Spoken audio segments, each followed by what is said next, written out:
Assalamualaikum warahmatullahi wabarakatuh. Selamat siang, salam sejahtera untuk kita semua.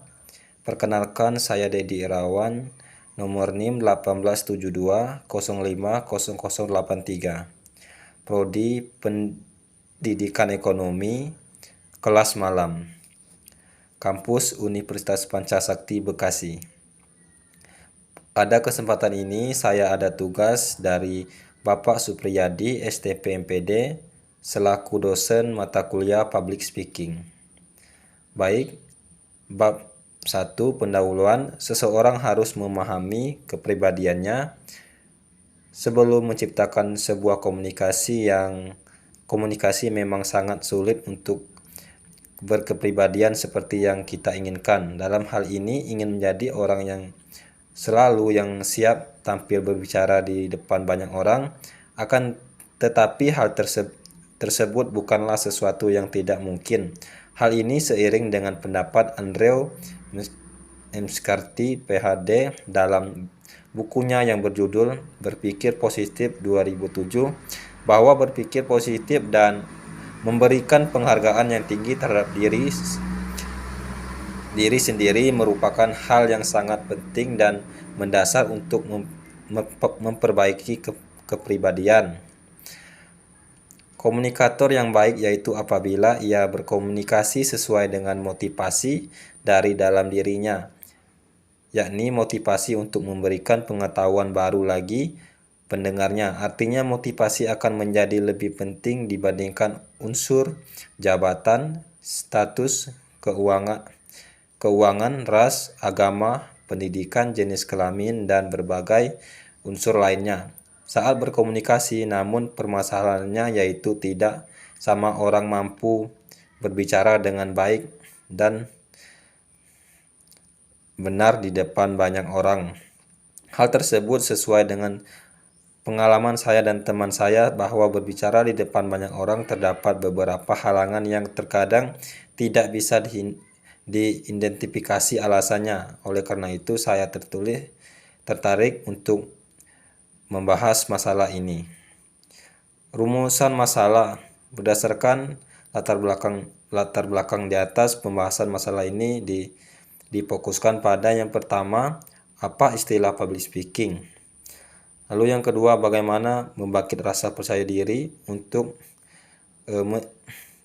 menjadi public speaking. Lalu yang ketiga, bagaimana strategi dan persiapan yang baik ketika berbicara di depan banyak pendengar.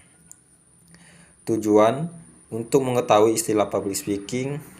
Lalu yang kedua, untuk membantu mengurangi rasa percaya diri di depan umum. Yang ketiga, untuk mengetahui persiapan yang dibutuhkan agar tampil dengan yakin di depan umum. Lalu selanjutnya bab 2 pembahasan istilah public speaking. Istilah public speaking terdiri dari dua kata, public dan speaking. Public artinya orang banyak, masyarakat umum, dan rakyat, sedangkan speaking artinya berbicara. Secara umum, public speaking adalah sebuah seni berkomunikasi yang dilakukan secara lisan untuk menyampaikan ide, gagasan, pesan, dan pendapat yang bertujuan menginformasikan, menghibur, mempengaruhi, dan dilakukan di depan audiens dengan metode dan struktur tertentu. Mengapa membutuhkan metode dan struktur tertentu? Sebagaimana kita pahami, ketika seseorang berbicara di depan publik, pastilah berbicara tidak asal-asalan. Berbicara haruslah minimalnya terstruktur, jelas, dan tidak berbelit-belit. Kemampuan pembicara seperti demikian tentu saja membutuhkan latihan dan praktik secara konsisten dilakukan dengan sungguh-sungguh. Berbicara di depan umum akan menjadi lebih mudah dilakukan ketika seseorang pembicara atau speaker mampu mengemas pesan yang akan disampaikan di depan audiens dan dengan sempurna. Kamus Merriam-Webster mengartikan public speaking sebagai the art of skill of speaking to usually large group of people. Public speaking adalah aksi atau keterampilan berbicara kepada sekelompok besar orang. Indonesia KBBI. Mungkin karena masih sulit diceritakan terjemahannya, istilah yang semakna dengan public speaking dalam KBBI adalah pidato, yaitu mengungkapkan pikiran dalam bentuk kata-kata yang ditujukan kepada orang banyak. Metode public speaking yang dimaksud dibagi menjadi 3 jenis. Yang pertama, improv to speak, artinya seseorang untuk menyampaikan gagasan tidak melakukan banyak persiapan. Dengan kata lain, seseorang public speaking bekerja mendadak. Lalu yang kedua, manuscript speak, artinya seseorang dapat melihat naskah saat menyampaikan gagasannya. Lalu yang ketiga, introspronsus speak, artinya seseorang tanpa menggunakan naskah dapat menyampaikan gagasan dengan lebih informatif dan komunikatif. Dalam hal ini, pembicara harus berimprovisasi. Lalu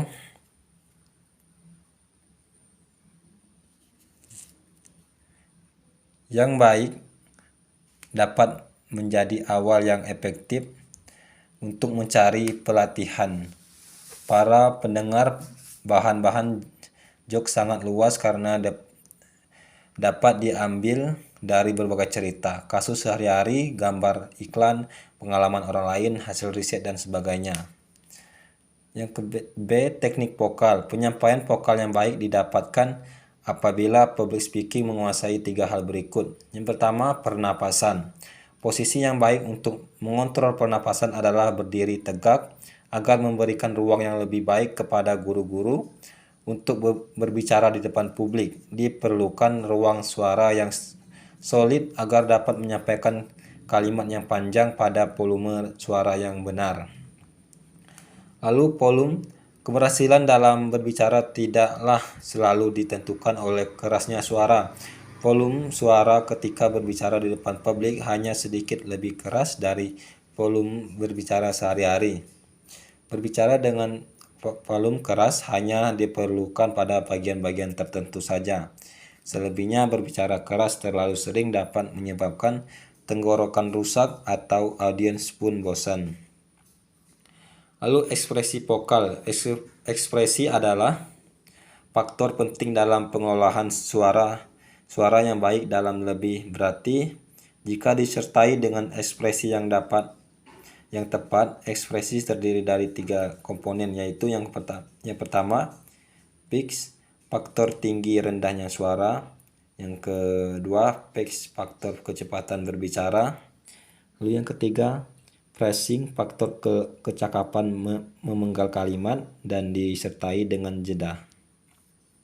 Tujuan public speaking tidak terlepas dari tujuan komunikasi, yaitu menyampaikan pesan atau ide kepada publik dengan metode yang sesuai sehingga publik bisa memahami pesan atau ide dan kemudian memperoleh manfaat dari pesan tersebut.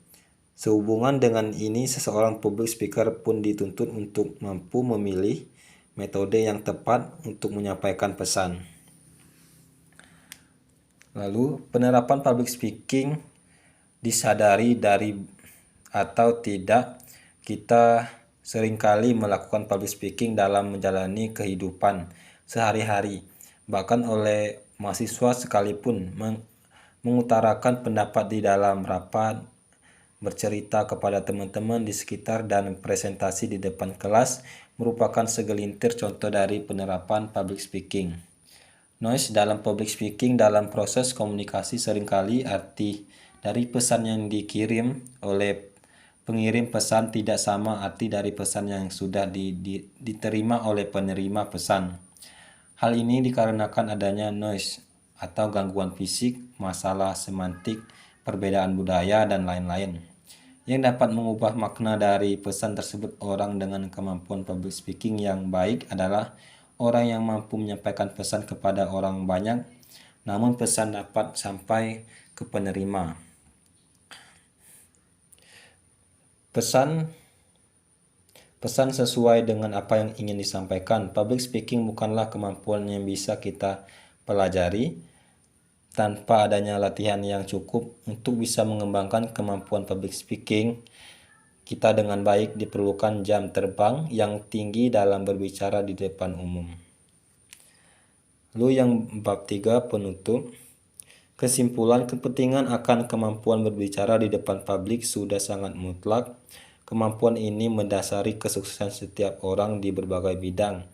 Seorang public speaker dengan perannya sebagai pemberi pengaruh dan manfaat bagi para pendengar dituntut untuk tampil meyakinkan. Semua perkataan, penampilan, dan perilakunya dapat saja menjadi inspirasi bagi para pendengarnya. Untuk itu, unsur motivasi komunikasi harus melekat dalam diri seseorang public speaker guna menghindari kekhawatiran yang membuat ia ragu dengan kemampuannya. Ketenangan seorang public speaker ditentukan oleh kesempurnaan persiapannya. Kemudian setiap proses pelaksanaannya dilakukan dengan sistematis, maka